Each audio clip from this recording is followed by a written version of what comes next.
5 years earlier, dungeons suddenly appeared across the entire world, and with them came endless waves of monsters in a disaster later called the Stampede. Now, 5 years later, Sapporo is home to Hokkaido's biggest dungeon, Chikaho, sitting just outside Odori Park.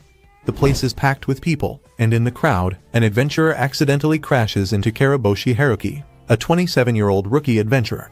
Chikaho has always been crowded, but lately it feels even worse, and Haruki, who isn't well known, leaves that day without earning any loot.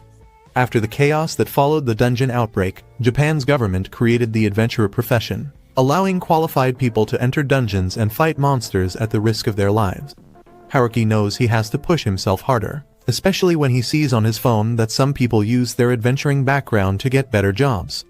Former adventurers often sell themselves as tough, confident, and able to survive harsh conditions, qualities companies love. Suddenly, the crowd rushes towards someone famous, Tatsun, as excited girls gather around him, praising his popular blog. Haruki checks his own blog with only 4 views and quietly wonders why no one ever reads his posts. Later, while driving home, he notices how the roads have improved, thinking about how the area was once nearly destroyed.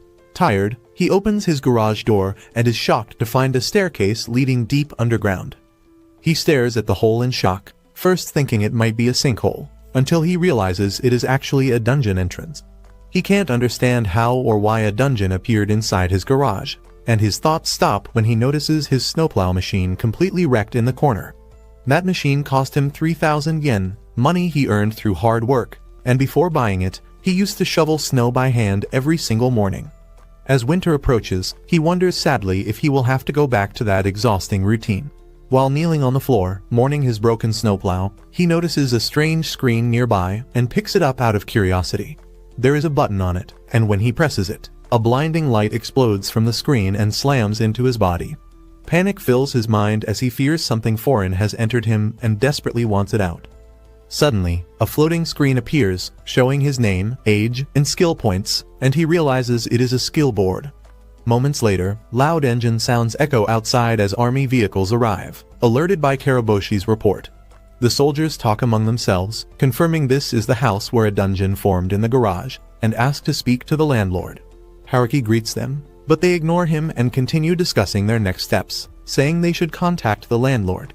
He speaks up again, louder this time, and they finally freeze in surprise, wondering where he came from since they hadn't noticed him at all. Haruki feels a familiar embarrassment, realizing this is how his life has always been, invisible to others. He once believed becoming an adventurer would make him stand out, but that hope never came true. Even back in school, most classmates barely remembered him, and teachers often passed him by without notice. One of the soldiers apologizes and asks to see his license, and Haruki quickly hands it over, hoping the uncomfortable moment will end soon. Deep down, Karaboshi believes that someday he will become someone impossible to overlook. The army confirms that he never entered the dungeon, and he agrees, which eases their worries since it means they can secure the area safely. Barricades, sandbags, and barbed wire are quickly placed around the garage entrance, and Haruki watches in awe at how fast they work. When he compliments them, they casually reply that speed is part of the job. An officer asks if he lost anything, and Haruki admits his snowplow was destroyed, earning sympathetic reactions from the group. After finishing their setup, the soldiers prepare to leave, and Haruki thanks them, mentioning he plans to train, which earns him a warning to stay cautious. As they drive off, one officer salutes him, leaving Haruki confused about the gesture, especially given his flashy shirt.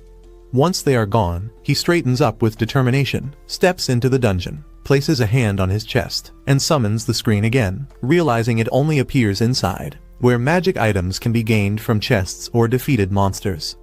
These items carry strange powers that go far beyond normal human logic. Staring at the floating screen, he wonders if there is some kind of guide and starts pressing buttons until he notices a letter H, guessing it stands for beginner, while A or S might be the top ranks. He figures skill points can be used to upgrade items or abilities, and another screen pops up showing stats like vitality, strength, dexterity, and technique, just like a game's skill tree. When he checks his stealth stat, he realizes his uneasy feeling was right, since it is already nearly maxed out. His eyes move to a section called Special, and at first he thinks it might mean a hobby or personality trait, until he notices something labeled Growth Rate. The explanation says that the more power he gains from defeating monsters, the faster he will grow, and without much thought, he pours all his points into it. Regret hits him almost instantly, making him wonder if he should have spread his points into safer skills. But after failing to find a reset option, he stands up and moves on. He walks down the dungeon stairs and arrives in a huge cave, amazed by how wide and bright it is, even wondering if the walls themselves are glowing. To test it, he stabs the wall with his dagger and finds it feels like clay, but is far tougher than expected, only cracking and collapsing slightly. At that moment, he spots a large insect crawling toward him, and the screen identifies it as a giant centipede, a beginner-level monster that moves slowly with long antennae stretching from its head. Karaboshi remembers that the centipede uses its antenna to sense everything around it, so if he cuts them off, it won't be able to aim properly, and he can finish it by crushing its head. He rushes forward with sharp movements, confused about why the monster was labeled slow, while reminding himself to stay calm and trust the plan. He slices off the antenna first, then tries to attack its body, only to find its skin is far thicker than expected. The centipede suddenly lunges, and he narrowly dodges, realizing it is faster than he thought, but still manageable. He strikes again at the same spot, driving his dagger straight into its head until it splits open, and the creature collapses, bleeding out until it stops moving. Breathing heavily, Karaboshi drops to the ground, exhausted after his first real monster fight. Knowing more monsters could appear, he forces himself up and decides to collect what he can, but a strange feeling rises in his stomach, and he throws up, wondering if this is level-up sickness or an effect of his growth rate. Shaking it off, he begins cutting off the centipede's legs, gaining a large amount of experience and thinking the shell might work as armor. When he finishes, he studies the remains, realizing the material could be made into full armor or sold for good money. But when he tries to carry it, he quickly sees it won't fit into his bag. He looks over what remains of the body and stares at the soft flesh inside, wondering if it can be eaten. He recalls scholars saying monsters are divided into two types, edible and inedible, so he cuts a piece with his knife, puts it in his mouth, and chews. The meat is tough, has no smell, and no taste at all, and he forces it down with water, realizing it's not poisonous, just pointless to eat. Ever since dungeons appeared, oil prices have gone up and food shortages have spread, to the point where even vegetables are considered luxury items. Thinking about that, he figures that in an emergency, centipede meat might still be better than starving. Afterward, he climbs back up to his house and opens his laptop to visit the adventurer website known as Naru.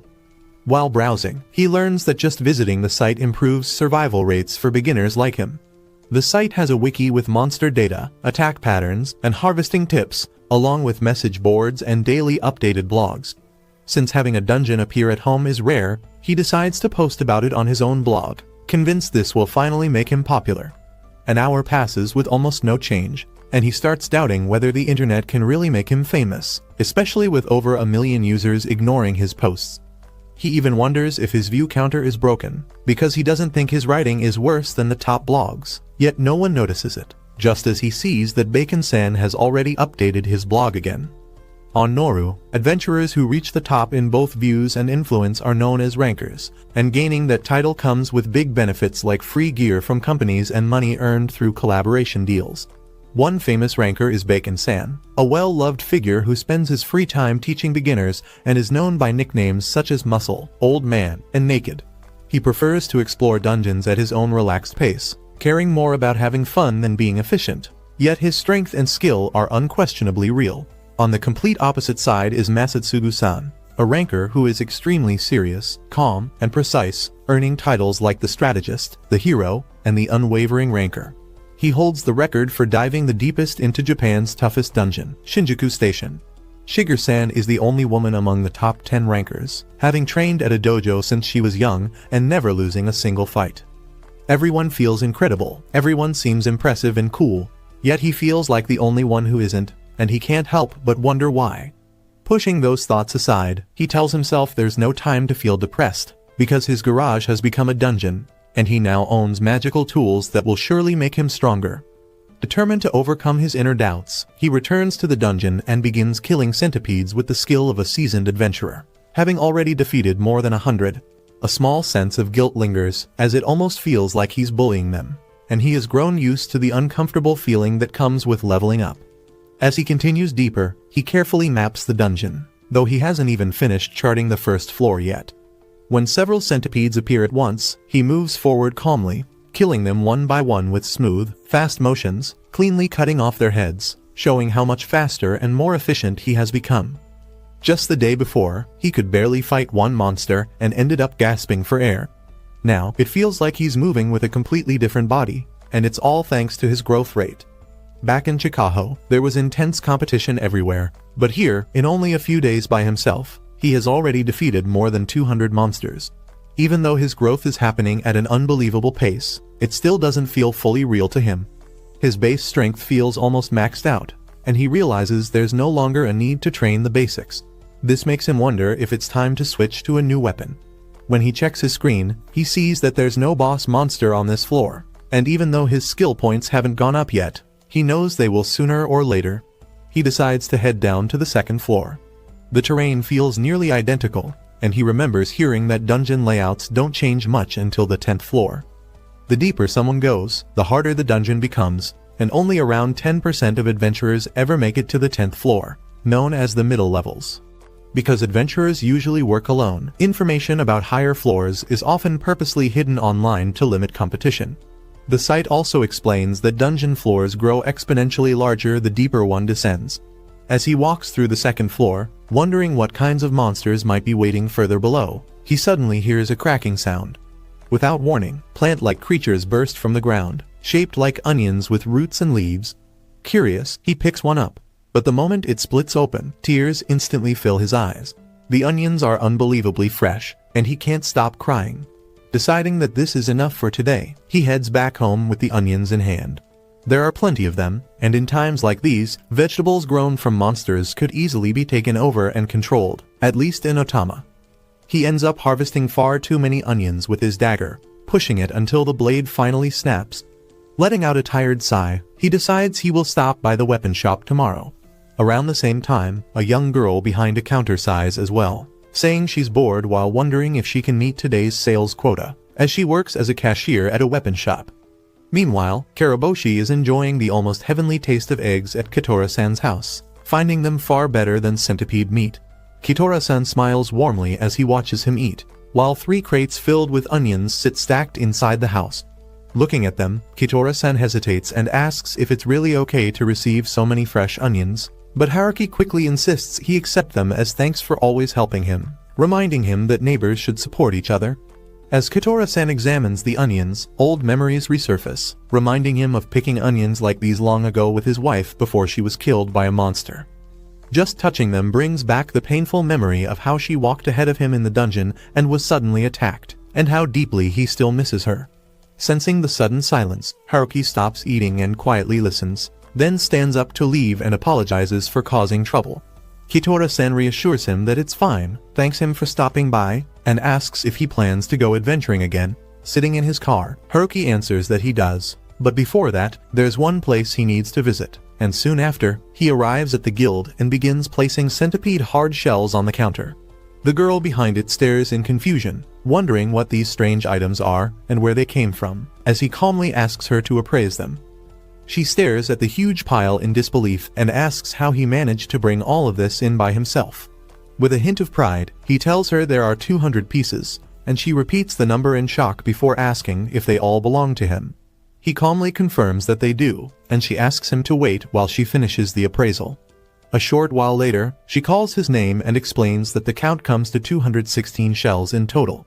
The ones without scratches are valued at 1,000 yen each, while the damaged ones are worth 100 yen each, and she asks if he's okay with the price, adding that the money will be sent directly to his Ike card. When he sees the total amount of 153,800 yen, his eyes widen in disbelief at how much he earned. After thanking her, he adds his narrow points and realizes his total is now 161,460 yen, silently thanking the centipedes for it all. At last, he has enough money for gasoline, and with his next stop decided, he heads to the weapon shop. The moment he steps inside, his eyes light up at the sight of countless daggers, armor sets, shields, and swords lining the walls, and he walks around excitedly like a child. His attention stops on a long sword, thinking it's a reliable choice that would make him look like a proper adventurer. But then he imagines how much attention he'd get fighting monsters with just a dagger. That thought excites him more, and he heads to the dagger section, carefully inspecting each weapon until one stands out. The werewolf dagger, priced at 1 million yen, which feels about right for a mid-level adventurer. Just then, the shopgirl walks over and greets him with a friendly smile. She stands beside him, looking over the daggers, and asks if he's interested in that one, offering to open the case for him. He feels embarrassed right away, wondering why anyone even noticed him, and his nerves feel stronger than when he was fighting monsters. Still, deep down, he feels happy, because someone finally paid attention to him. After opening the case, the girl tells him he can touch and examine the weapons freely. He steps closer and carefully grabs the werewolf dagger that first caught his interest, but no matter how hard he tries, he can't lift it. She explains that weapons made from dungeon materials choose who can use them. He starts thinking it might be about compatibility, like how a mid-level adventurer can't handle high-level monsters. The shop girl then suggests he try the beginner weapons instead, explaining that while they are still pricey, their performance is very reliable. He moves to that section and finds that he can lift one of the daggers without trouble. When he pulls it from its sheath, it feels a bit heavy, but comfortable in his hand. The girl tells him it's called the Silver Wolf Dagger. As Karaboshi gives it a light swing, she smiles and says it looks like he can equip it properly, and they walk toward the register. He asks if she's not allowed to sell weapons people can't use, and she explains that many customers buy based on looks or price, then come back angry when they realize they can't handle them. He says that sounds rough, but she reassures him, joking that she made sure to let him feel a little pain first before choosing. Karaboshi goes quiet, and she cheerfully adds that if he tried to return it, his facial expression would change real fast. He gives an awkward smile and says he has no plans to return it. She then asks if he is a mid-level adventurer, and he quickly answers that he isn't, explaining that he only started not long ago. Hearing this, she begins checking his armor and points out that his leather gear is badly worn down. Feeling embarrassed by how close she is, Karaboshi admits that he's still inexperienced and untalented. She keeps inspecting the armor, counting the scratches, and then suddenly jumps onto the counter with surprising agility, bringing her face level with his. She firmly says she's being serious and that she's only doing this because she doesn't want him to die. Looking at him with watery, puppy-like eyes, she asks if he thinks she's acting strange, tears starting to form. The moment he sees her cry, he panics and comforts her, quickly saying she's not weird at all. She then calmly explains that without better armor, he could easily lose his life, and in his panic, he blurts out that he'll buy it. In the end, he purchases a centipede protector for 50,000 yen, a silver wolf dagger for 98,000 yen, and a strange mask for 500 yen, spending a total of 148,500 yen. Carrying his bag, he leaves the weapon shop as the girl cheerfully thanks him for his purchase. The moment he's gone, she quietly celebrates to herself, as Yuyujuki Aken Ikubishi, the shop clerk, realizes she has somehow met her daily sales quota, something she had been struggling with. She thinks about the odd mask filled with bad miasma that never sells, noting that it wasn't even a magic item, yet she still managed to get rid of it. Feeling proud of how easy it was to sell him so many items, she becomes excited and already plans to brag to the clerk at the neighboring shop. Then, a troubling thought crosses her mind, as the silver wolf dagger he bought shouldn't be usable by anyone below the middle levels, since silver wolves only appear on dungeon floors 6 through 8, and their fangs are normally crafted into high-quality weapons meant for mid-level adventurers. For a brief moment, she wonders why the man called himself a beginner, but quickly drops the thought since she doesn't really care about him. Meanwhile, Karaboshi is still stunned by how much money he just spent. When he returns to the underground floors of Chikaho, after experiencing the true dungeon inside his own garage, he can't understand why so many people still come here. The dungeon is packed with both men and women, and while adventurers usually have to fight each other for monsters on the first and second floors, today somehow feels different to him. He quietly promises himself that one day, he will reach the deepest level of this dungeon. Checking his status screen, he sees that it has updated just as he expected, now listing the second floor as the deepest he has reached and showing that he gained 1 skill point. He assumes skill points can't be earned outside of dungeons, or maybe the conditions there are simply too easy. Remembering how he once struggled to kill a centipede with a single strike, he wonders if it would still be difficult now, or if the dagger's performance made the difference. With those thoughts in mind, he prepares to head deeper, knowing that from this point on there will be fewer people and more monsters. Just as he's thinking that, a killer rabbit suddenly rushes at him with terrifying force, strong enough to injure him if not for his new armor. Killer rabbits are known as brutal monsters, using their powerful legs to move at unbelievable speeds. According to online information, only the meat and horns of male killer rabbits sell for high prices. He can clearly tell this monster is far more dangerous than the centipedes, and he feels its intense killing intent, which strangely excites him.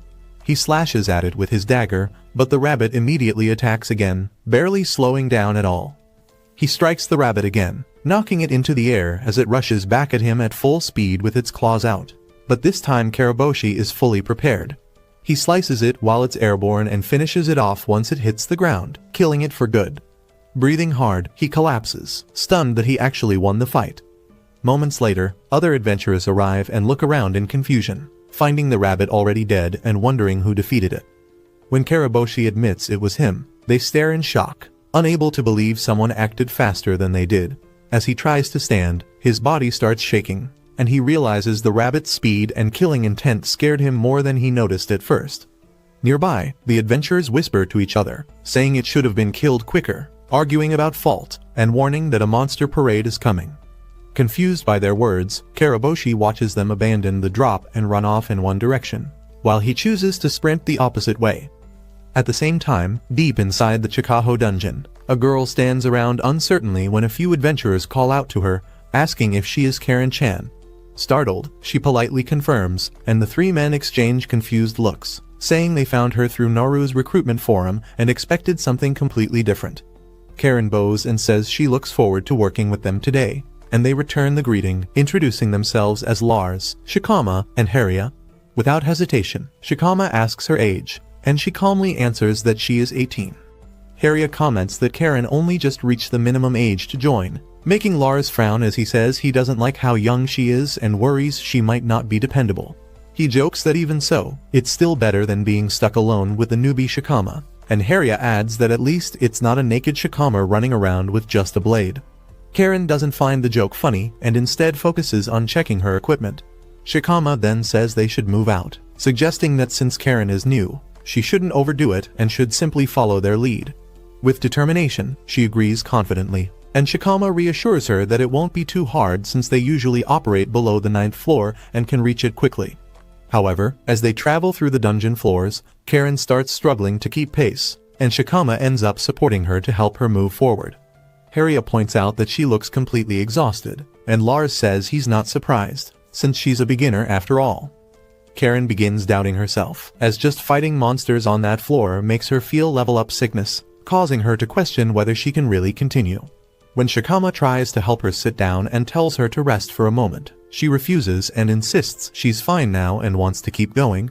He tries to encourage her by saying he thinks she's very brave. Lars then comments that most female adventurers usually just mess around on the 1st and 2nd floors, adding that it's actually because the lower floors are more dangerous. Suddenly, Haria presses his ear against the wall and hears something, and when Lars asks if it's close, Haria answers that it's still far but getting closer.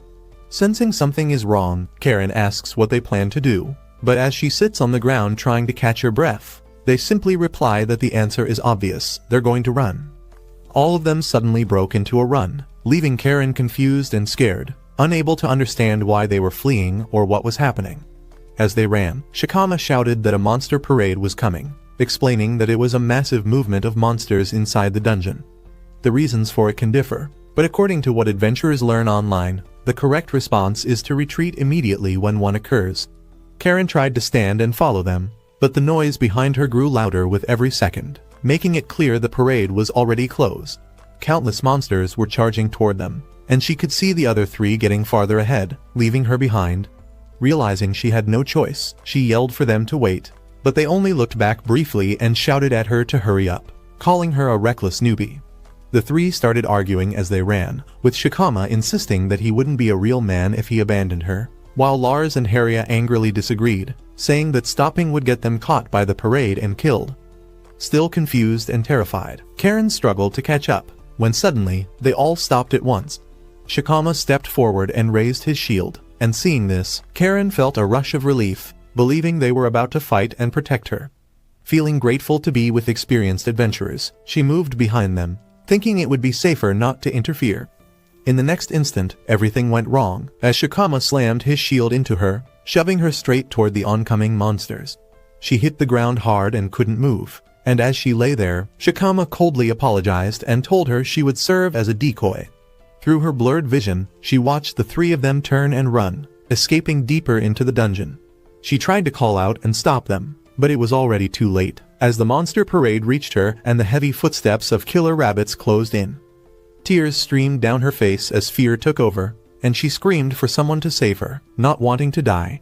Hearing her cry rise above the roar of the monster parade, Karaboshi sprinted toward the sound and arrived just as the monsters were about to strike a young girl, surrounded on all sides by killer rabbits. Without hesitation, he prepared to fight, quickly checking his screen and assigning his remaining points, knowing even a slight boost in strength could make a difference. His rank shifted from H to G as the rabbit's claws came dangerously close to her face. Wearing the strange mask and gripping his dagger, Karaboshi slashed through the rabbits, blood spraying everywhere, even across Karen's face. With his new armor and mask, he tore through the monster parade in every direction, striking again and again, and although his strength only increased by 1 point, the change felt overwhelming. His body burned, nausea rose in his stomach, and his head pounded, but the thrill was intense, making him realize this was the true feeling of adventuring. Finally stopping to catch his breath, he saw the rabbits scattered across the ground, and as he sighed in relief, he heard the girl stand up behind him. When he turned around, she froze at the sight of his mask, apologized awkwardly, and before he could react, she grabbed his hand and thanked him for saving her life. Unable to speak properly, he muttered that it was nothing, yet as she held on and confessed she truly believed she was going to die, Karaboshi felt her warmth and knew he was genuinely glad he had been able to save her. Together, they gathered the horns and meat from the killer rabbits, and he thanked her for helping collect the materials. She introduced herself as Karen Kurosaki, and he responded by giving his name, Haruki Karaboshi. She then asked if he planned to keep wearing the mask, and after finishing their packing, they got ready to leave the dungeon. Karen offered to carry part of the load, and he hesitated for a moment before asking if she was really okay with that. As they walked toward the exit, she asked if Haruki was a Sapporo ranker, but he corrected her through the mask, saying he was only a beginner. She suddenly stopped walking, shocked by his answer. If he was just a beginner, then why would he rush straight into a monster parade? He replied that he had acted on impulse, without really thinking. Karen was stunned by his response, and Karaboshi himself was even more amazed, knowing it was all thanks to the skill board. He couldn't believe that, despite being a beginner, he had charged into a monster parade and survived. He then mentioned that he had passed a group of 3 men while running toward the danger and asked if she knew them. Her face darkened as she explained that those men had recruited her through the Naru website, and she believed they would help her grow stronger. Her words trailed off, and he immediately understood. An adventurer's duty is to protect others, and he could not forgive those who acted selfishly or abandoned the weak. While there are moments when leaving someone behind is unavoidable, those 3 had not hesitated even once, caring only about escaping. Lars had demanded they run right away, and Haria had seen Karen as nothing more than bait, and in Karaboshi's eyes, people like that were unforgivable. At the Adventurers Guild, Yuyujuki Akane from the weapon shop was chatting with a guild clerk behind the counter. She was pushing the clerk to review her shop's income report, repeatedly pointing out the comparison with last year. The profits had jumped to 200%, and she made sure to emphasize that number again and again. With a smug smile, she then asked if the clerk's branch was doing just as well. The woman snapped back, telling Yuyujuki to stop bragging because it was getting annoying. Even though they were both branch managers, the clerk was Yuyujuki's senior, and Yuyujuki was expected to show more respect. Yuyujuki fired back, saying seniority based only on years didn't matter anymore, and that results were what truly counted. Comparing herself, a young and attractive woman with outstanding results, to the older and average clerk, she claimed the difference was obvious at a glance. The clerk stood there in shock, wondering who Yuyujuki was calling old. Just then, someone entered the guild and apologized for interrupting. Both women instantly switched expressions and greeted the customer warmly. When they turned around, they froze in disbelief. A man wearing a strange mask stood there, carrying a large pile of killer rabbit horns, with a small girl following behind him. The moment Yuyujuki recognized the mask, she quickly ducked behind the counter. Karaboshi spoke calmly, saying he wanted to sell the horns and asking for an appraisal. A chill ran through Yuyujuki as she wondered if this masked man was the same customer from her shop earlier. Karaboshi and Karen stepped up to the counter and poured the horns onto the table, prompting the clerk to ask if they were killer rabbit horns. Karen nodded and confirmed it, adding that there should be about 100 horns in total. Both clerks froze in shock at the overwhelming amount. Yuyujuki immediately felt something was off, since killer rabbits were dangerous monsters that beginners normally couldn't defeat. Taking down 100 of them in just one afternoon was far beyond what a bronze-level beginner should be capable of. On top of that, female killer rabbits didn't have horns, meaning even more monsters may have been killed. Doing all of this alone was clearly unnatural. After a short wait, the clerk thanked them and announced the appraisal results, stating that 101 killer rabbit horns were worth 202,000 yen. She carefully checked the receipt again to make sure everything was correct, and Karaboshi calmly agreed to the amount. The clerk then asked if he wanted to use the team division option, and when he admitted he didn't know what it was, she explained that it allowed the money to be split and deposited separately, while also granting bonus service points. After listening, he agreed to use it. At that moment, Karen's eyes filled with tears as she protested, saying it wasn't fair since she hadn't really done anything. He insisted that helping carry the horns still counted, but Karen argued that she hadn't fought at all. He then suggested that since she carried 48 horns, she should be paid for that portion. Hearing this, Yuyujuki realized the truth, that this man had defeated all those killer rabbits by himself. The clerk apologized and explained that it wasn't possible to calculate payment for exactly 48 horns. Yuyujuki suddenly cut in, grabbed the clerk's arm, and pulled her down behind the counter. Karaboshi noticed the sudden movement, while Yuyujuki demanded to know why the clerk couldn't simply redo the appraisal properly. The clerk nervously explained that reappraising would require overtime work, which was strictly limited, and she didn't want to risk angering her superiors. Yuyujuki clicked her tongue at the excuse, calling it foolish and saying that this kind of thinking was exactly why the clerk would always be slow, no matter how much time passed. Offended, the clerk snapped back and demanded to know what Yuyujuki meant by that. By then, Yuyujuki had already straightened up, apologized politely to the customers, and asked them to wait just a moment. She quickly punched numbers into the calculator, working at full speed, then handed out 2 cards. Thanking them for their patience, she explained that the payment had been adjusted, with one portion equal to the value of 53 horns, plus half the value of the remaining 48 horns, and that the money would be deposited separately into each account. Karaboshi and Karen both thanked her and left the guild together. As they walked away, Karaboshi became certain that this woman was the same clerk from the weapon shop earlier that day. Left behind, the guild clerk angrily demanded to know what Yuyujuki thought she was doing and insisted on an explanation. Yuyujuki shot back that this was an important customer, and while she normally followed the boss's rules, it was fine to ignore half of them when the person bringing in the money was standing right there. The clerk argued that Yuyujuki was being incredibly rude to both the boss and the customer and declared she would report everything Yuyujuki had done that day to their superior. Yuyujuki replied that she didn't care at all and said that someday, the clerk would end up thanking her. The clerk could only stare in disbelief at how Yuyujuki always managed to talk back. As they reached the car and Karaboshi prepared to head out, Karen suddenly stopped him and asked how she could repay him. Confused, he said it wasn't necessary, explaining that all he did was save her, nothing more. Still, she insisted, saying she truly wanted to show her gratitude and that if there was anything at all she could give him, no matter what it was, she wanted to do it. He didn't really understand what she meant, but he was sure she had no bad intentions, only pure gratitude.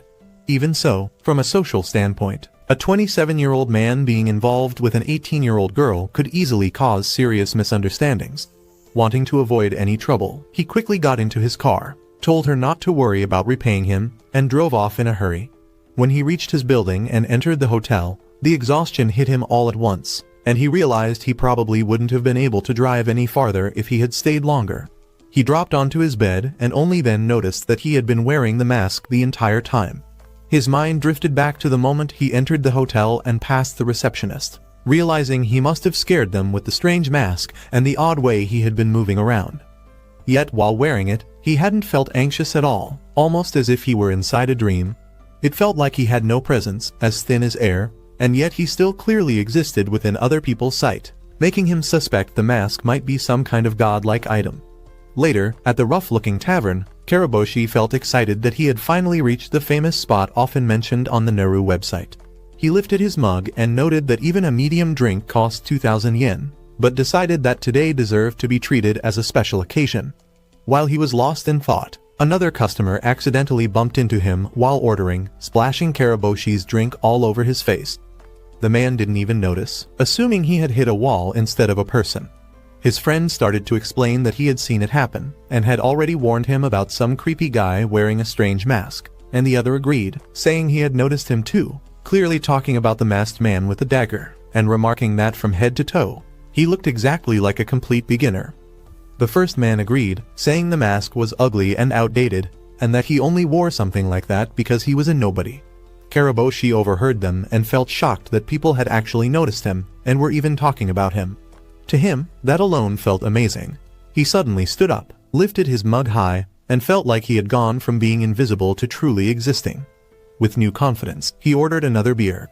The people nearby jumped in surprise, realizing they hadn't noticed him there before. A waitress came over with the drink, and he took the mug from her hand and greeted her politely. After finishing, he decided it was time to head back to the hotel. Once there, he opened his laptop and started writing a blog post about the monster parade incident. He felt sure that today's story was strong and would finally get some reactions. Only then did he remember that the girl he saved had mentioned she also wrote a blog. Curious, he searched and found her post titled "I Was Saved." In it, she wrote that she would never forgive the adventurers who abandoned her and poured out her gratitude toward Karaboshi. When he checked her blog stats, he saw that 143 people had already bookmarked it. Feeling tired, he closed his laptop and went to bed. While he slept, many readers found his own blog, leaving comments accusing him of lying and saying there was no way he could have survived a monster parade suicide charge. Others guessed that Air might be his blogger name and decided to bookmark him, with more people agreeing and doing the same. When he woke up the next morning, he saw that his blog had 5 views and 3 bookmarks. He was filled with joy, because it was the very first time anyone had ever bookmarked his blog. At last, he truly felt seen. He started packing his things, planning to head home, and thought about returning to the garage dungeon to level up again. But then he realized that going straight home might be dangerous, since the 3 adventurers from before could try to harm the girl. Instead, he chose to go meet her. When he arrived at the dungeon area, it was packed with people, and he thought it would have been smarter to send her a direct message, because finding her in such a crowd seemed impossible. Just then, he heard someone calling his name. Karen waved happily and greeted him with a bright good morning. He replied and asked how she managed to find him, shocked because, despite his weak presence, this was the first time anyone had ever called out to him by name. She laughed and said it was because of his mask, which stood out so much. Only then did he realize he had forgotten he was still wearing it. She lightly touched the mask and said it was incredible, joking that for a god-like item that only cost 500 yen, the shop clerk must be a goddess. Noticing how uneasy he looked, Karen asked if something was wrong, and he admitted he had been worried about the men from yesterday. As he spoke, the 3 adventurers suddenly approached them, and only then noticed the masked man. Karaboshi quietly asked Karen if those were the same men, and she confirmed it. He told her to stay where she was, suspecting that the 3 had come to check if she was dead, and if she was alive, they might threaten her or even try to kill her to stop her from spreading a bad story. Actions like that could get adventurers disqualified. As these thoughts rushed through his mind, the 3 men suddenly charged at him, ready to fight, and he couldn't believe they would attack so openly in such a crowded place, especially with a young girl right there. He judged the situation in a split second. If he dodged Shikama's shield, Harria's arrow would come next, and even if he survived that, Lars was waiting with his heavy sword. As they rushed closer, he stayed calm and focused, trying to find a way to escape their combined attack. Just as a blade flew toward his chest, ready to stab him, another sword suddenly cut in between. Shikama's weapon shattered on impact, and the force knocked him flat to the ground, completely stunned. "What's with all this noise?" the man holding the sword asked. Both Karen and Karaboshi recognized him immediately. It was Masatsugu. The crowd exploded with excitement at his appearance, and Karaboshi was shocked, realizing he hadn't seen Masatsugu move at all. Shikama quickly tried to explain, claiming that it was actually Karaboshi and Karen who caused the trouble, saying they had been pushed into a monster parade and almost died. Karaboshi saw through the lie right away and understood the tactic he was using. The people around them began to whisper, because abandoning someone to a monster parade was completely unforgivable. Masatsugu calmly asked Karen and Karaboshi if Shikama's story was true. Karaboshi answered that it wasn't and pointed to Karen, explaining that the three men had entered the dungeon with her to train her, but when a monster parade appeared, they ran and used her as bait. Karen lowered her head as tears filled her eyes. After listening, Masatsugu said it was truly a terrible situation. The three adventurers shouted back, demanding to know why he would believe a man wearing such a strange mask when their lives were supposedly in danger. Masatsugu faced the three men and said calmly that he believed none of their words. The moment they pointed their weapons at other people, they had already lost all trust. Shikama tried to argue back, asking how Masatsugu could judge them just by seeing their weapons, claiming it was all done in self-defense. Right then, the police arrived and asked what was going on, and the three adventurers immediately panicked, unable to stay composed. Even the officers recognized Masatsugu, with one of them admitting he was a fan. Karaboshi realized that even the police admired him and felt relieved that the situation was now in their hands. Standing a short distance away, Karen asked Karaboshi if everything was finally over and whether it had worked out. While they waited, Masatsugu explained the situation to the police, and Karaboshi thought that if things truly ended here, it would be for the best. Without asking further questions, the police took the three adventurers away, leaving the final judgment to Masatsugu since no official complaints had been filed. As they were being let off, Masatsugu turned toward Karaboshi and asked for his name. After a brief pause, Karaboshi introduced himself as Haruki Karaboshi and added that his name on Naru was Air. Masatsugu smiled and casually said that he was quite strong, wasn't he? Karaboshi froze, unsure why Masatsugu said that so suddenly, and couldn't tell whether it was praise or a warning. Masatsugu went on, saying that even now, Karaboshi was hiding his presence, and after spending so long lurking in dungeons, it had become a habit. Karaboshi quietly admitted to himself that it was true, and in his heart, he wanted to thank Masatsugu for being the one who noticed. Masatsugu continued, saying that out of everyone he had ever met, Karaboshi was the one who erased his presence the most, and that it was an unbelievable ability. He stared straight into Karaboshi's eyes through the mask, then leaned in and quietly told him that it would be best if he stayed away from the city for a while. Karaboshi asked if that meant there was a danger of someone trying to assassinate him. Masatsugu answered honestly that such a risk did exist, and until things settled down, he would deal with those men himself. Karaboshi immediately objected, saying there was no way he could burden him with something like that. Masatsugu frowned and explained that if people started believing this kind of behavior was normal for adventurers, everyone would suffer because of it. He added that even he would find it annoying to be linked to people like them, casting the men a sharp, cold glance. Seeing that harsh expression was unexpected and revealed a side of Masatsugu few ever saw. He then reassured Karaboshi that he would be staying in Riihoro for some time. Karaboshi asked if it was really okay to leave everything to him, and Masatsugu calmly said it was. He added that those men were rotten to the core, and that he was handling this for his own reasons, telling Karaboshi to remember that. Karaboshi nodded and said he understood. As the crowd erupted, shouting for autographs, Masatsugu grabbed Shikama by the collar and dragged him away. Karaboshi quietly slipped off to the side and opened his screen, checking another person's status for the first time, especially that of a top-ranked adventurer. Chances like this were rare, so he wanted to use it as a reference, but the moment he saw the overwhelming numbers displayed, he realized there was nothing he could possibly learn from it. Masatsugu held in a rank simply because he was one of the highest-ranked adventurers, and on top of that, he possessed divine protection known as Shikigami. Having divine protection meant receiving a revelation directly from God. Karaboshi wanted to learn more about the holy sword he saw, but the status window suddenly disappeared as Masatsugu moved out of range. Even so, Karaboshi could still view the skill tree paths, and he was curious to study the holy sword's details later. Just then, Karen pushed her way through the crowd and asked him to take her to a dungeon. Caught off guard, he asked what she meant, and she explained that since Masatsugu had warned him not to stay in the city, she felt she shouldn't remain there either. She then asked him to bring her to the dungeon at his home. Karaboshi was stunned and asked how she even knew about it. Karen smiled and said that after he told her his alias was Air, she searched his blog and realized he was the same person who wrote about a dungeon appearing in his garage. He was completely surprised. She added that she regularly read new posts on the site whenever she had free time. Realizing that one of his very few readers was standing right in front of him gave him a strange, rare feeling. She urged him to hurry, saying she was ready to go with him right away. He tried to warn her that his hometown had nothing special, but she calmly replied that it still had a dungeon, didn't it? He agreed, then mentioned that it was deep in the countryside and staying out late might worry her parents. Without hesitation, she said it would be fine. Though he couldn't understand her determination, he agreed. They got into his car and headed toward the dungeon in his garage, and he tried to steady his thoughts, reminding himself that she was an adventurer who had already made her choice. Her life was built around fighting with everything she had, much like his own, so she likely understood the fear of losing something precious. During the drive, she happily watched the scenery pass by the window, but as time went on, she started to notice just how isolated the countryside really was. When they arrived at his house, she stared in amazement at the barricades set up around the dungeon entrance in his garage.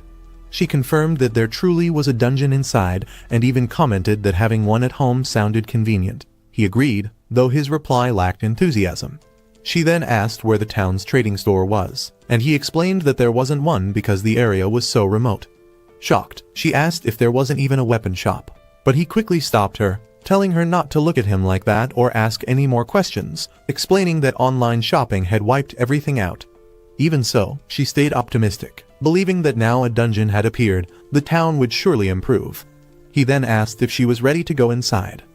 As they walked down the dungeon stairs, he asked if she knew what kind of monsters lived there, and she answered that they were centipedes, which he agreed with, noting that she must have read his blog. He told her that her life wouldn't be in danger, but warned that the monsters could damage her armor, so she needed to stay alert. She nodded in understanding. He then noticed that her armor was little more than regular clothing, and the stick she carried wasn't a wand but a root staff.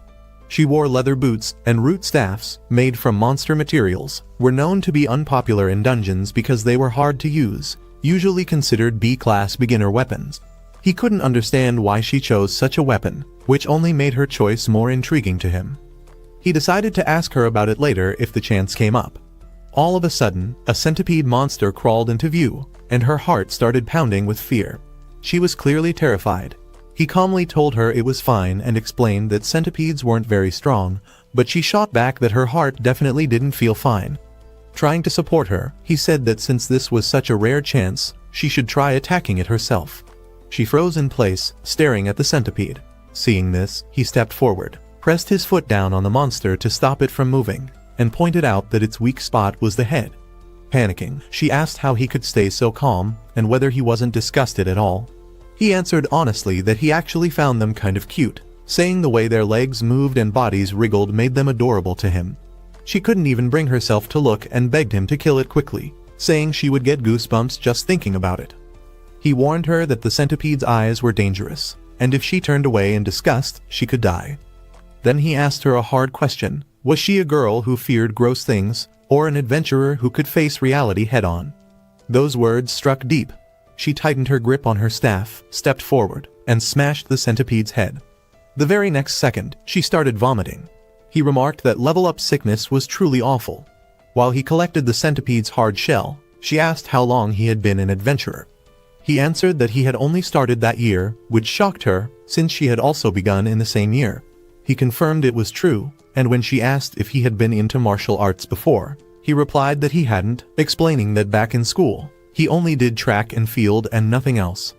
After he started working, he realized his company was a harsh black company, and hearing that, she wondered how he had grown so strong while she still felt so weak. He helped her back to her feet and told her that since his house was close by, she could hunt as much as she wanted, explaining that if she kept defeating monsters little by little, she would naturally become stronger. She replied with determination that she would wipe out every monster, but he gently told her she didn't need to push herself that far. A few days passed, and she became much better at landing hits on centipedes, and after another kill, he guessed it was around her 100th one. He told her it was still dangerous to fight alone, and the fact that she could do it showed how fast she was improving. Gasping for breath, she apologized and said she needed a break, and he agreed, suggesting they rest. She collapsed onto the ground, completely worn out, and he found himself impressed by her effort. She hadn't complained even once, showing strong grit and never slacking off, qualities that would surely help her later on. He opened her skill board and saw she still had no points and remained at rank H. But then something caught his eye and shocked him. While Karen lay there, wondering what she would do if centipedes appeared in her dreams, he kept reading and noticed the words, magic power. He froze in disbelief, since there was still no public information about magic. And this was the exact skill veteran adventurers had been waiting for. His curiosity surged, and he wanted to know more, to see it, and to understand it. But it was clear she was hiding her magic power on purpose, avoiding using it. Aside from that, the rest of her skill board looked almost identical to his. Beginner adventurers like them had no real way to protect themselves from bad intentions, and revealing unknown abilities was extremely risky. Because of that, he decided to ask in a careful and indirect way. Casually, he asked Karen if it might be possible that she could use magic. The moment he said it, her expression hardened, and she frowned, asking why he would even bring that up. Realizing he might have gone too far, he quickly tried to cover it up, saying he only thought so because her outfit looked like something a magical girl might wear. She replied bluntly that magical girls wore dresses. Feeling awkward, he added that if magical weapons existed, then magic skills must exist too, right? Explaining that he had just been thinking about it for a while out of curiosity. She responded that even if someone could use magic, they wouldn't reveal it unless they were a high-level adventurer. When he asked why, she answered simply that it was dangerous. Karaboshi understood immediately that she was protecting herself and that she was fully aware of how risky her magic power could be. He glanced back at her screen and noticed she had 3 unused points. He wasn't sure whether that was good or bad, but since it was something he himself didn't have, he felt that her magic power combined with those points might be part of her fate. Without hesitation, he put all 3 points into magic power. Karen looked at him in confusion, not understanding what he had just done. Suddenly, strange noises began echoing around them, shaking the area like a small earthquake. She said she had a bad feeling and suggested they leave the dungeon, and as they started moving, he added that it felt like something was breaking. Fear spread across her face as she asked what they would do if it turned out to be a centipede monster parade. He tried to reassure her, explaining that centipedes weren't very dangerous one by one, but when they gathered in large numbers, they could become a serious threat. As they continued forward, a massive centipede suddenly crawled out from the direction of the 8th floor, radiating far greater killing power. This one was poisonous, incredibly fast, and had an extremely sharp sense of smell, leaving him confused about why such a monster was on the 1st floor. Giant centipedes weren't supposed to appear here at all, as they were rare mutant creatures, sometimes even stronger than dungeon bosses. The monster rushed toward them at terrifying speed, and he shouted for Karen to fall back and stay alert for attacks from behind. Drawing his dagger, he tried to strike first, but the centipede ignored him and lunged straight for Karen. He aimed for its head, but even that part was unbelievably tough, and his attacks couldn't break through its shell. As the centipede turned toward him to counterattack, Karen slammed her staff onto its head, and with the help of magic, she forced it back, stopping the attack and killing it on the spot. After leaving the dungeon, Karen looked up at the sunset with a cheerful smile and said how beautiful it was, making him realize it might have been the first time he had ever truly noticed a sunset like that. In the distance, they spotted a new building and walked closer, only to discover it was a weapon shop. He was stunned that a weapon shop had opened in such a remote area. Karen pointed out that it definitely hadn't been there before they entered the dungeon, yet now it suddenly stood there, which felt almost unreal. Karaboshi wondered just how strange that was, since shops usually only opened after careful checks of supply and demand, and this one even looked pre-built. Even so, he was glad it existed, and since they had just collected plenty of materials, he didn't hesitate and walked straight inside. From inside the shop, they could hear someone crying. Karaboshi called out, and soon they realized it was the same shop clerk from before. She greeted them, saying that even though the store was empty, they were welcome to browse. Karaboshi felt confused and wondered what exactly there was to look at. He asked if she was the same clerk who had worked at the Sapporo shop, and the moment he said that, she burst into even louder sobs. Both of them froze, unsure of how to react, as she cried uncontrollably and shouted about why she had been sent to a place like this. Seeing how upset she was, Karaboshi suggested leaving and coming back later, thinking she seemed completely different from before. However, just as they turned to go, she rushed over and stopped them, demanding to know how he could walk away while a woman was crying right in front of him. Karaboshi noticed how quick and agile she was. They sat down across from her and listened as she poured out her story. She said she had worked so hard for the company and felt this was nothing but harassment, asking if it wasn't cruel. Both of them nodded in agreement. Despite increasing sales, she explained that just because she had bought materials from another store without permission, she was punished like this. Carefully, Karaboshi asked if she had been demoted, which only made her cry harder as she begged him not to say that word. Feeling awkward, he offered the hard centipede shells and asked if she would buy them. She snapped back angrily, saying that being sent to the middle of nowhere didn't mean she had become useless. Karaboshi felt confused, wondering why it felt like she was arguing with him. She then inspected the materials, counting 96 hard centipede shells at 1,000 yen each, and when she looked at the giant centipede shells, she asked if they were really sure they wanted to sell those as well. He asked what she meant, and she explained that armor made from giant centipede shells would be far better than the gear he was using now. Since he already had the materials, crafting it would be cheaper than buying new armor. Even so, he insisted on selling them, explaining that he barely survived the fight earlier that day. He remembered how the wolf dagger had rejected him before and worried that if his level was still too low, powerful equipment might refuse him again. If he wanted to use gear like that, he felt he needed to grow stronger first. She suggested keeping 2 pieces and selling the rest, just in case he needed them later, and he agreed, thinking she really was capable despite how much she complained about herself. She calculated the total, valuing 8 giant shells at 40,000 yen, and when combined with the hard centipede shells, the final amount came to 138,000 yen. He then asked to split the money evenly. Karen objected, saying he deserved more, but he replied that she helped defeat the centipede. Karen argued back that she could only fight because of him. Yuyuduki grumbled that this was just like yesterday and told them to hurry up and decide. When he asked her to wait a moment, she snapped that they should stop wasting time. He then suggested that Karen take half for today, and in return, he would listen to something she wanted to talk about later. Yuyuduki kept muttering while moving items around, but eventually finished calculating the split. After that, he mentioned there was one more item he wanted appraised. She told him to take it out, and what appeared was something covered in centipede fluids that made Karen turn away in disgust. He explained it came from the centipede's stomach while he was collecting materials. Yuyuduki stared in shock, amazed that he had been carrying something like that so casually, while Karen couldn't even look at it. Yuyuduki then asked if he wanted a simple appraisal or a detailed one. She explained that a simple appraisal would take only 1 minute and cost 1,000 yen, while a detailed appraisal would be sent to headquarters, take up to a month, and cost 100,000 yen. She added that an item like this should normally be examined at Mitsubishi headquarters. Since it was already obvious what it was, he chose the simple appraisal. After carefully inspecting it, she paused, then congratulated him, saying there was no doubt it was a magic bag. The opening was small, meaning items larger than 20 centimeters couldn't fit, but the inside was as wide as a classroom. She asked if he wanted to sell it, and just as he was about to say no, she offered him 100 million yen. He froze in shock.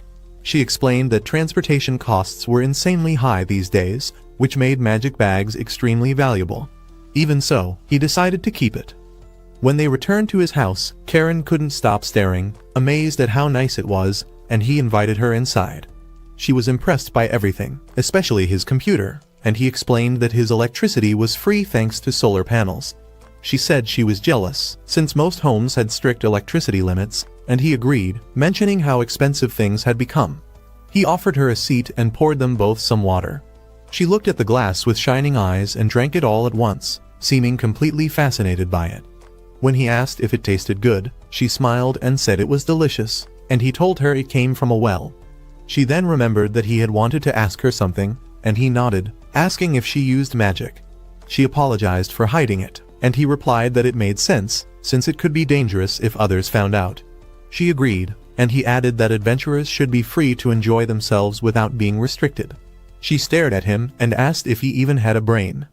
He answered that maybe he didn't have a brain, but he still wanted her to use magic. He explained that his dungeon was rarely visited, so she could practice magic freely there without worrying. The more she used it, the stronger she would become, and if she ever faced danger again, she could escape right away. Deep down, he also admitted to himself that he simply wanted to see her magic. She said she planned to start using it tomorrow, then hesitated and asked if she could try it now, quickly apologizing and explaining that magic was hard to use outside the dungeon.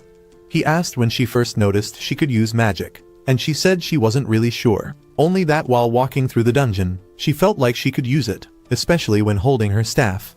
He then asked why she chose a staff as her weapon, and she explained that magic flowed through it more easily. She confirmed that these were the questions he wanted to ask, and he nodded, adding that he had one more question, asking where she planned to stay that night. She replied casually that she would stay at his house. The water he was pouring almost spilled as he froze in shock.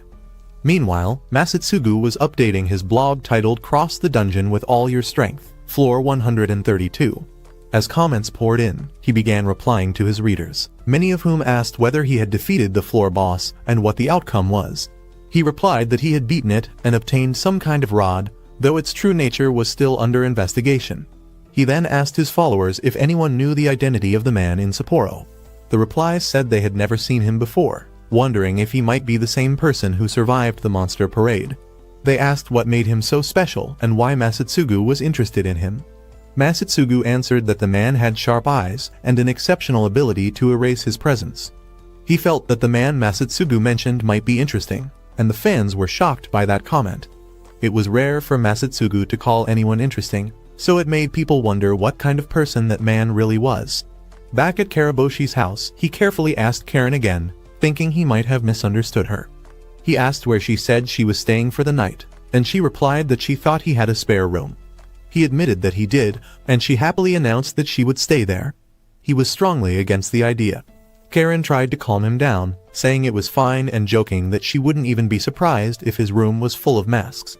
There aren't any, he thought helplessly, realizing she really didn't understand. After all, she was still just an 18-year-old girl. He removed his mask, letting her see his face for the first time, and calmly explained their situation.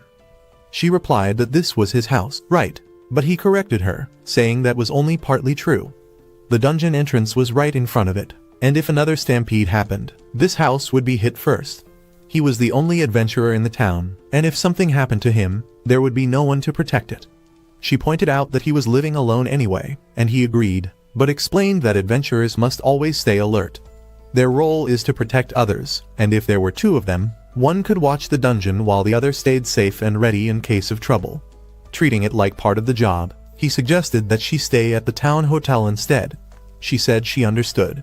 In his mind, he felt relieved, knowing he had avoided trouble, since rumors spread incredibly fast in the countryside. Stories would grow 100 times bigger, and before he knew it, he could be labeled a criminal, something that could completely ruin a man's life. He explained that there was a hotel in town that cost 5,000 yen per night and told her he would take her there, and she thanked him for it. Over the next 3 days, Karen and Karaboshi hunted 100 centipedes each day, selling the materials every evening. Karen's growth was incredible, and soon she could fight 2 or even 3 centipedes at the same time. Her magic casting also improved greatly. As for Karaboshi, his dagger skills sharpened naturally, even though he hadn't spent any skill points on them, making it pure growth. A skill that improved simply by hunting monsters was extremely valuable.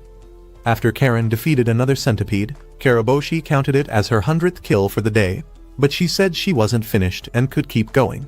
He suggested they stop for the day and rest tomorrow, and she asked if he had plans. He replied that he wanted to focus on leveling up himself. She apologized for making him support her instead of working on his own growth, but he told her there was no need to apologize and insisted she take a day off. She said she understood, but added that if he went deeper, she wanted to come too. He firmly told her to rest, joking that even God takes 1 day off each week, and though disappointed, she agreed. The next morning, Karaboshi felt excited, since it had been a long time since he had gone into the dungeon alone.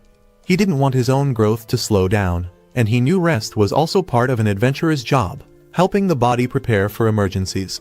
He moved past the centipedes on the first floor and the onion monsters on the second, reaching the 3rd floor. It looked the same as before, and he wondered if he could push on to the 4th. Just as that thought crossed his mind, a black raccoon suddenly appeared. The black raccoon was a fast-moving monster with sharp, powerful claws, a type related to tanuki creatures. It attacked the moment it appeared. He swung his dagger, but the raccoon was incredibly quick, even faster than killer rabbits. Still, that didn't mean he couldn't fight it. Timing his moves, he aimed his dagger at its body while it was in the air, and once he got used to its patterns, he landed a clean hit. He kept hunting one raccoon after another, stopping only after defeating around 100 of them. By then, he had leveled up 6 times, and his bag was stuffed with tanuki meat, making him excited about cooking tanuki soup later. With the third floor cleared, he headed toward the fourth. Near the entrance to the fourth floor, the floor boss appeared, a single black raccoon with no minions around it, making it a one-on-one battle. He tightened his grip on his dagger as the raccoon leaped at him, sending his adrenaline rushing. Closing the distance, he caught his reflection in the raccoon's eyes and stabbed, believing he had stopped it, but he was wrong.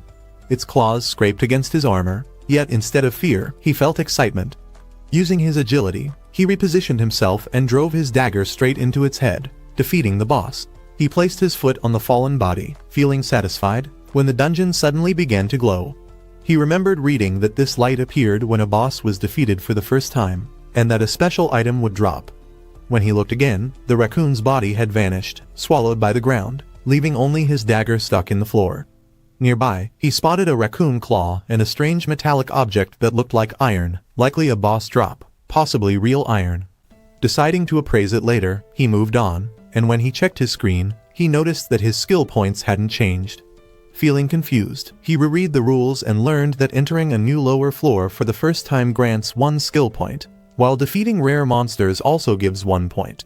However, killing bosses and normal monsters doesn't reward points, and skills can grow on their own without using points.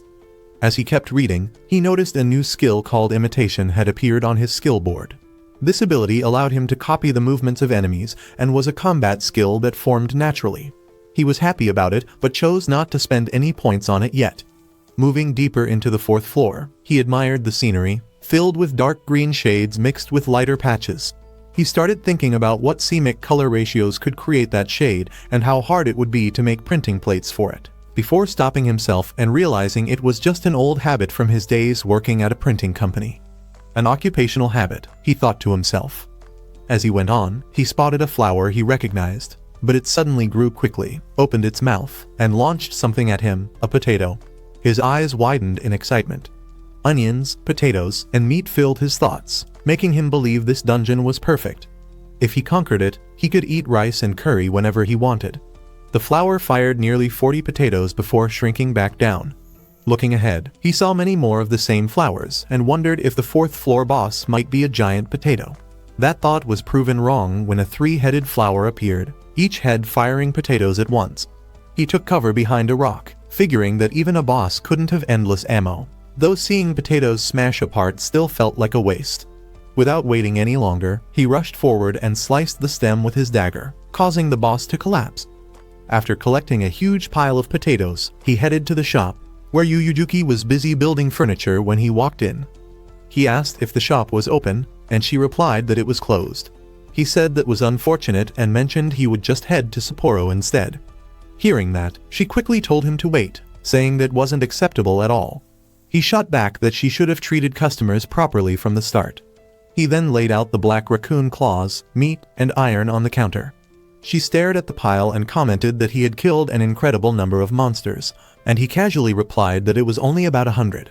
She scolded him, asking if he had to kill at least that many to feel satisfied, and questioned whether he ever got tired from it all. He admitted that he was exhausted, which made her mutter that he must be crazy. Ignoring her remarks, he asked for the appraisal results.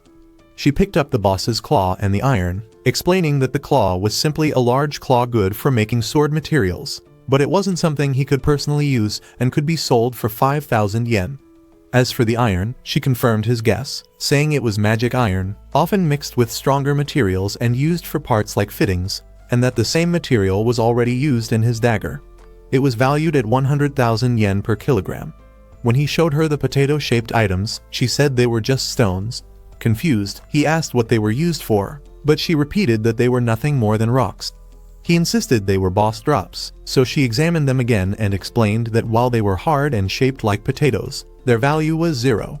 He suggested that a detailed appraisal might reveal them to be magic tools.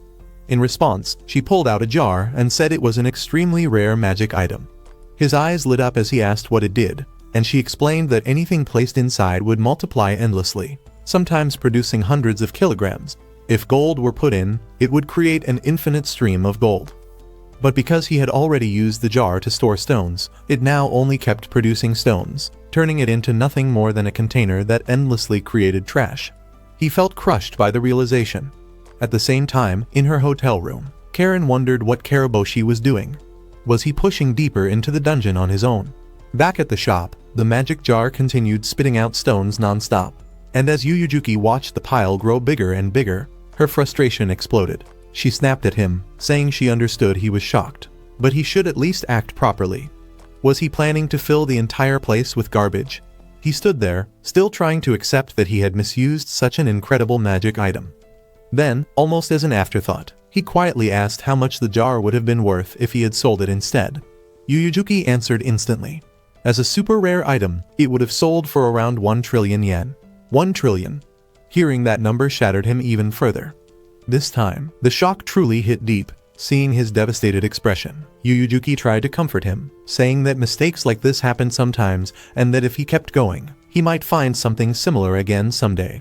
She also mentioned that new high-quality items would be arriving soon and told him to come back tomorrow. That night, he returned home and wrote a blog post about his dungeon run and the huge mistake he had made. The post got 4 views and 1 new like, but instead of feeling happy, he felt even more disappointed in himself. Why would someone like a post about such a failure? Why had he messed up so badly? Frustration burned inside him. The next morning, Karen arrived early at his house, greeting him brightly and saying she was ready to head into the dungeon. She asked if he had any plan for reaching the lower floors, and he replied that before anything else, they should stop by the armor shop. The shop clerk had mentioned earlier that new stock had arrived, so when they entered the store, they were surprised to see someone already inside. It was Kitora-san, Karaboshi's neighbor, and he seemed to be enjoying a friendly chat with Yuyujuki.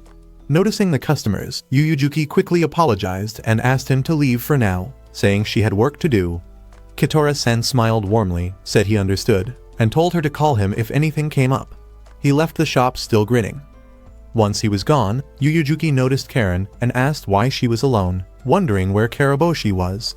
Karaboshi calmly spoke up, saying he was standing right in front of her. She jumped in surprise, embarrassed that she had completely overlooked him, and complained about how often he used his presence erasing skill. He vaguely remembered how she used to notice him instantly before, but now she seemed far more relaxed around him. Suddenly, Yuyujuki clapped her hands and joked that they should hurry up and leave all their money with her, quickly correcting herself to say she meant buy everything she had. The shop display wasn't very flashy, just a few pieces of armor, boots, gloves, a short sword, and a rod. Both of them tried on the gloves, and Karaboshi noted that they fit tightly, had a great grip, and would make holding weapons much easier. He then picked up a pair of boots and asked if they were the right size, and Yuyujuki confidently replied that they were, explaining she had measured their footprints before ordering them. Karen looked impressed. Next, Yuyujuki showed them the short sword and the rod. When Karaboshi tried to lift the rod, it wouldn't move at all, meaning he couldn't use it.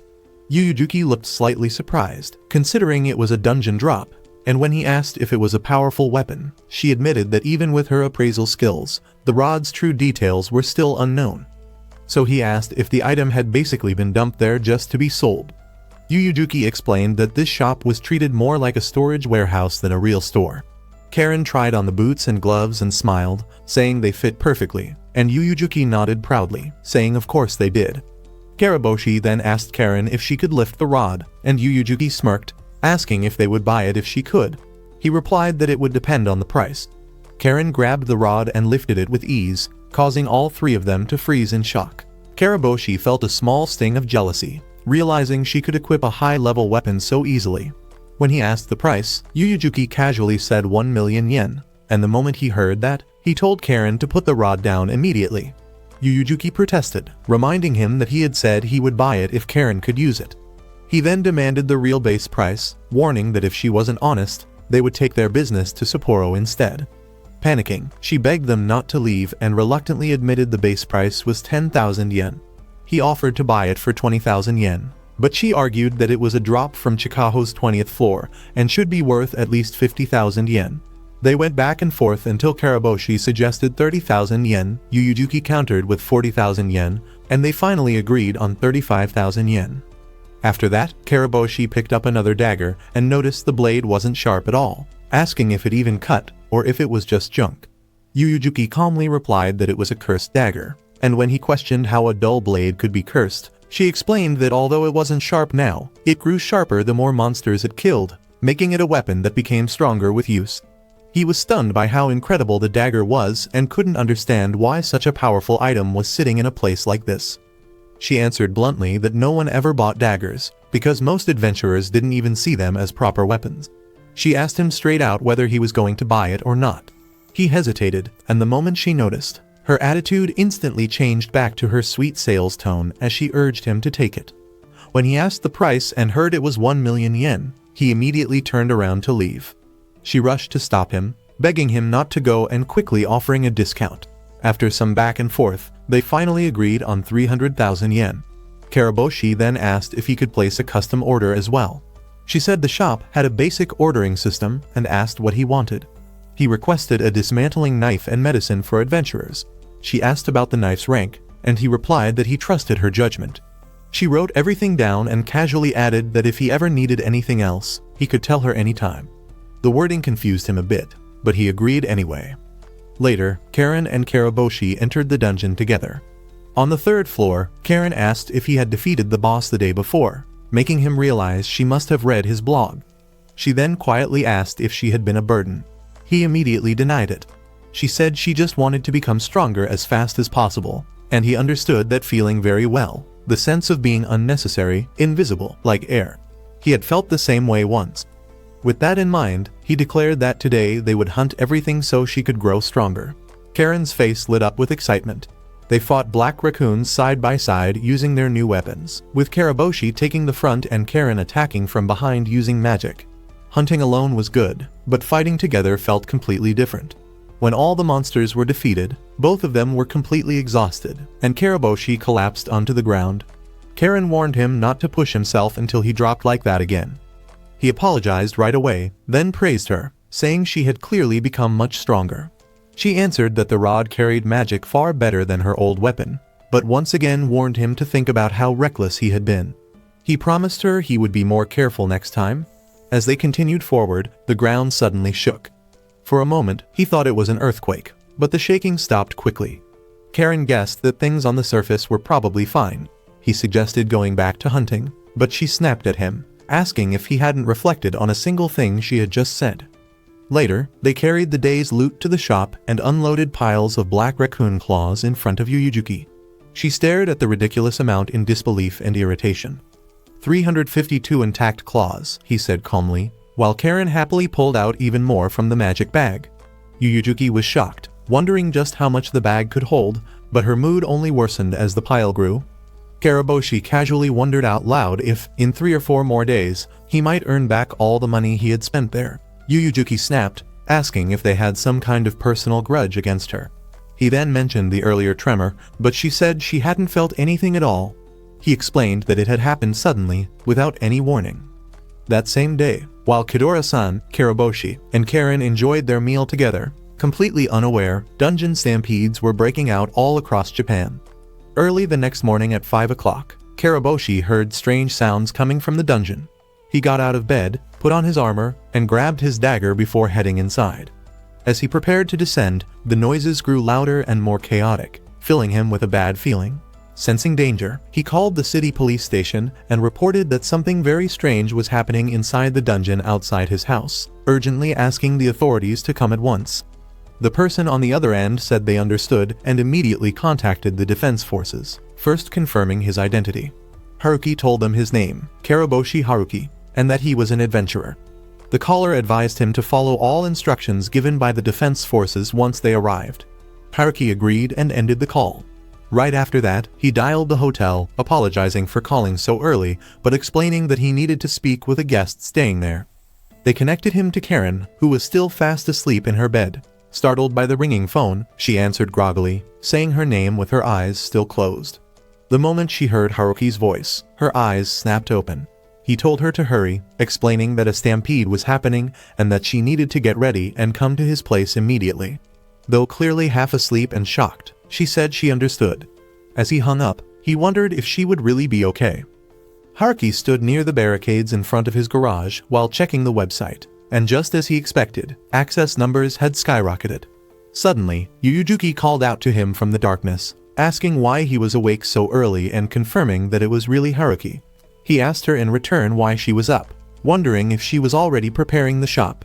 She replied vaguely, saying it was something like that, and reminded him that she was a legendary shopkeeper after all.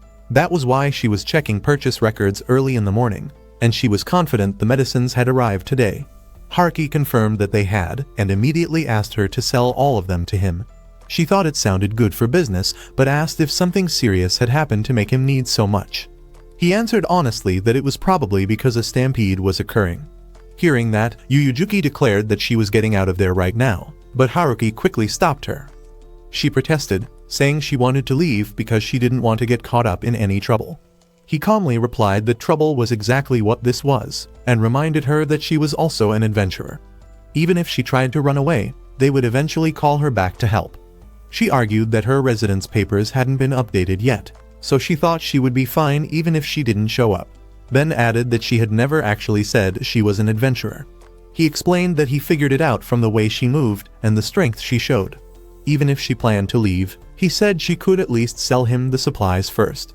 She handed him a box filled with medicine. Meanwhile, Karen arrived out of breath, still half asleep and confused. She had heard about the stampede and the monsters and quickly asked if everyone was safe. He explained that stampedes were happening all over, but the monsters seemed to be emerging at different times in different places. While paying for the medicine at the shop, he told Karen that when the defense forces arrived, she should explain the situation to them, because he planned to enter the dungeon himself to defend the area. She was stunned, and he clarified that he intended to go inside and search for the boss. Karen immediately worried, saying that was far too dangerous, and even Yuyujuki agreed, saying it was reckless. He admitted there was a risk, that there might be too many monsters, and that what he was suggesting sounded foolish. Still, he explained that while the usual way to stop a stampede was to kill all the monsters, he believed there was another option, defeating the boss that was leading them. If he thought he could beat the boss, he would take that path instead of endlessly fighting monsters to protect the town. Karen then asked to go with him, but Karaboshi refused.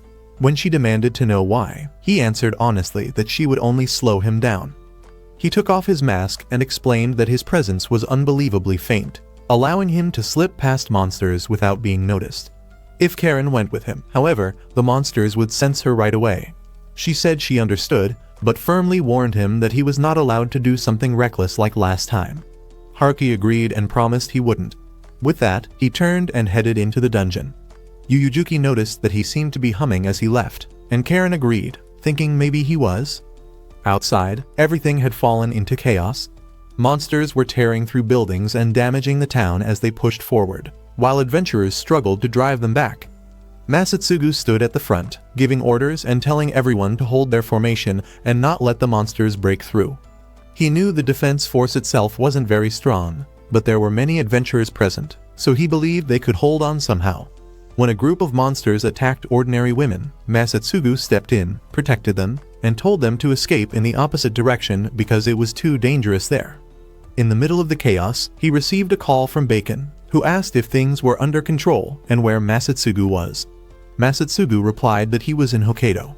Bacon asked if the situation was bad, and Masatsugu answered that he was managing for now, but mid-level monsters had started to appear.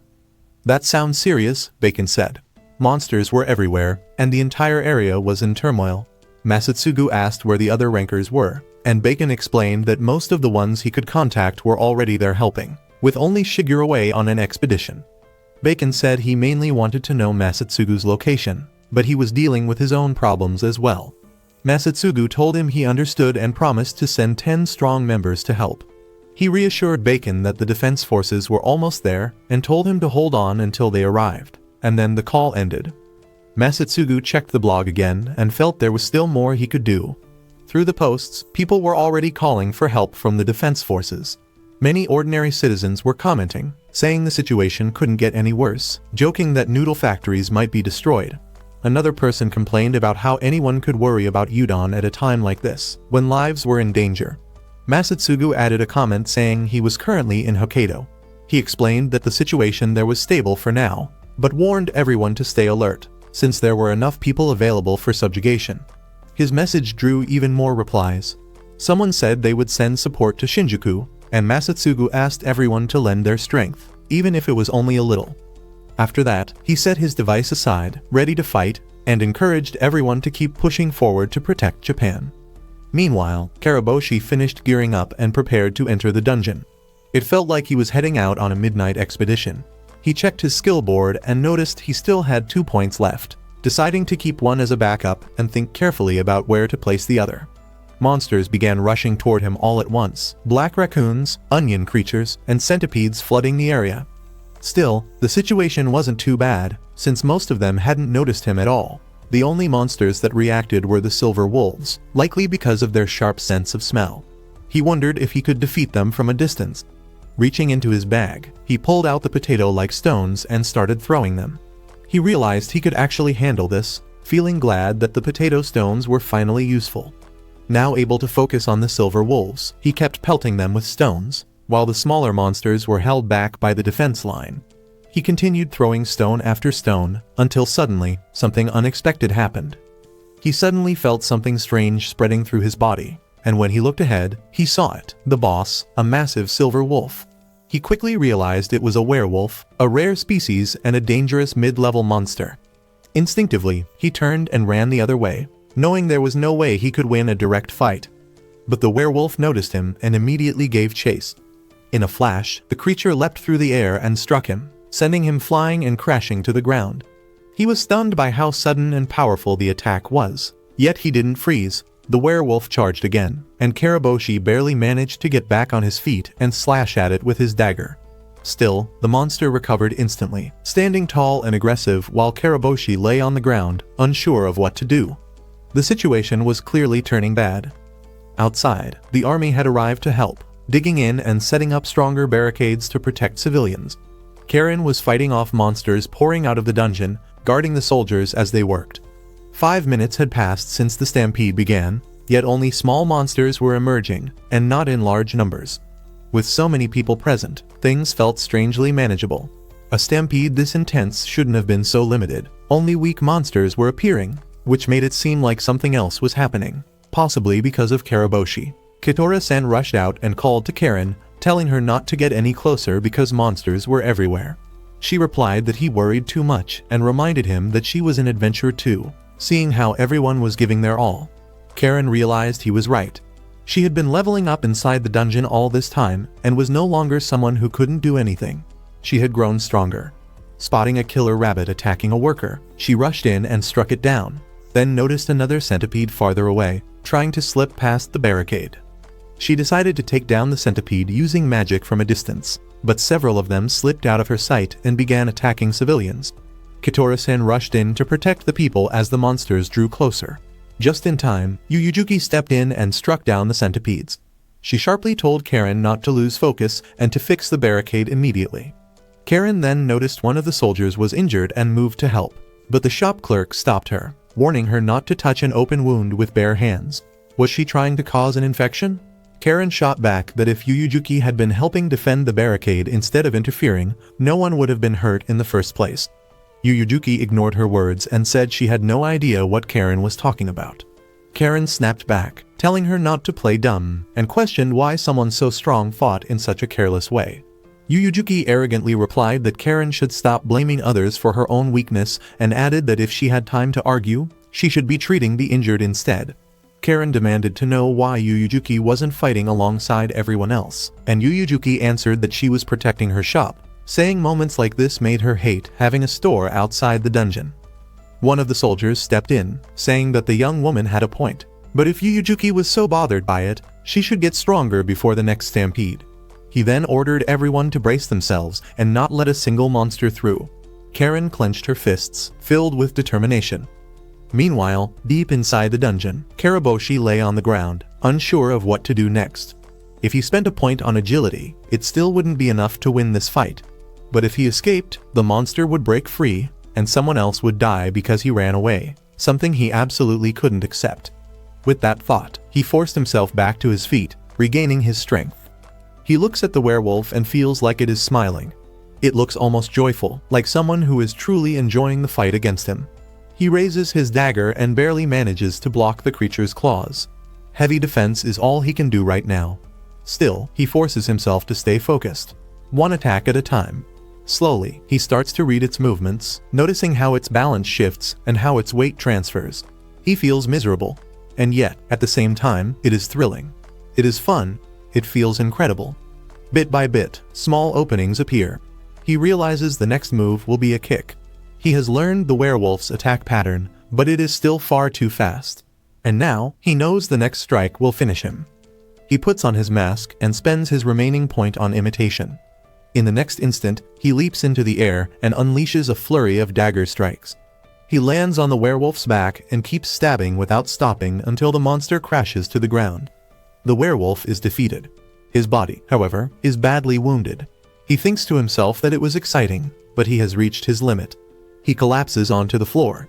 His status screen shows that imitation has increased by 1 point. As he lies there, something heavy presses down on his stomach. It is Karen. She is crying. She had been searching everywhere and could not find him at all. She truly thought he had been eaten. He weakly asks what happened outside. She tells him it is over. The stampede has ended. Everyone survived. Across Japan, people are confirming it online. Naru announces that the stampede has stopped. Masatsugu reports that Sapporo is safe, but the situation in Shinjuku remains unknown. He tries to contact Bacon, but there is no response. Shinjuku has been destroyed. The soldiers gather the monster bodies into one place, talking among themselves. None of them understand why the stampede suddenly came to an end. According to the reports online, a stampede always ends once the boss is defeated. The soldiers are confused and start wondering who could have done it. Then they notice Karen emerging from the dungeon with Karaboshi behind her. The army completely ignores him and rushes toward Karen instead. They question her, asking if the stampede stopped right after she entered the dungeon. Did she defeat the boss herself? Karen tries to explain that it was not her, but Karaboshi. For a moment, he imagines everyone cheering for him, shouting his name, lifting him into the air like a hero. But reality is very different. No one even looks at him. Instead, they praise Karen, saying she must be the one, and that she is just being humble. They call her amazing and brave, especially for someone so small. As this happens, Karaboshi notices a change on his skill board. He cannot understand why people keep denying his existence. Is it some kind of rule of the world that prevents others from acknowledging him? A new skill has appeared on his screen, called Spy. It seems to have awakened on its own. Karen is quickly surrounded by people. Soldiers and civilians alike shower her with praise. Watching from the side, he feels a deep sense of sadness. Maybe he should just go home, he thinks. The crowd presses in around Karen, making her feel overwhelmed and trapped. She quietly says that she needs help. Hearing that, Karaboshi puts his mask back on, returns into the dungeon, and drags the massive body of the werewolf outside. He drops it right in front of everyone and clearly announces that he is the one who defeated the stampede boss. The crowd freezes in shock, wondering when someone like this had appeared. Yuyujuki stares at the enormous werewolf in disbelief and comments that she arrived at the perfect time, since she was planning to handle the dismantling herself. After that, she adds that she would also like to place a few orders using these materials. Hearing that, her eyes immediately shine with excitement. She hopes the order will be costly and quickly asks how much money he actually has. She wonders if he can really afford it, since she herself is barely getting by, and thinks this could be a win for her too. She then tells Karen to come along into the dungeon, saying she will need some extra help. Later, piles upon piles of monster bodies are scattered across the ground. The shop clerk stares in disbelief, wondering if this is some kind of joke because the number of monsters is way too much. Karaboshi then calmly says he has something else and reaches into his pocket. She freezes in fear, wondering what he could possibly pull out next. Instead, he shows a coupon he received when he became an adventurer, which gives him an extra 5% discount. Meanwhile, at Shinjuku Station, the reason for the failed stampede suppression becomes clear. Monsters had completely surrounded the area, and despite many powerful adventurers being present, they were defeated by a chain of bad luck. Masatsugu, Japan's strongest force, was absent. Monsters appeared at 63 locations at the same time, all of them mid-level, and Bacon, who was supposed to replace Masatsugu, suddenly vanished. News of the disaster spread across the country in an instant, plunging Japan into fear and despair. Faced with overwhelming danger, many adventurers ran to save themselves, and in the end, Shinjuku fell.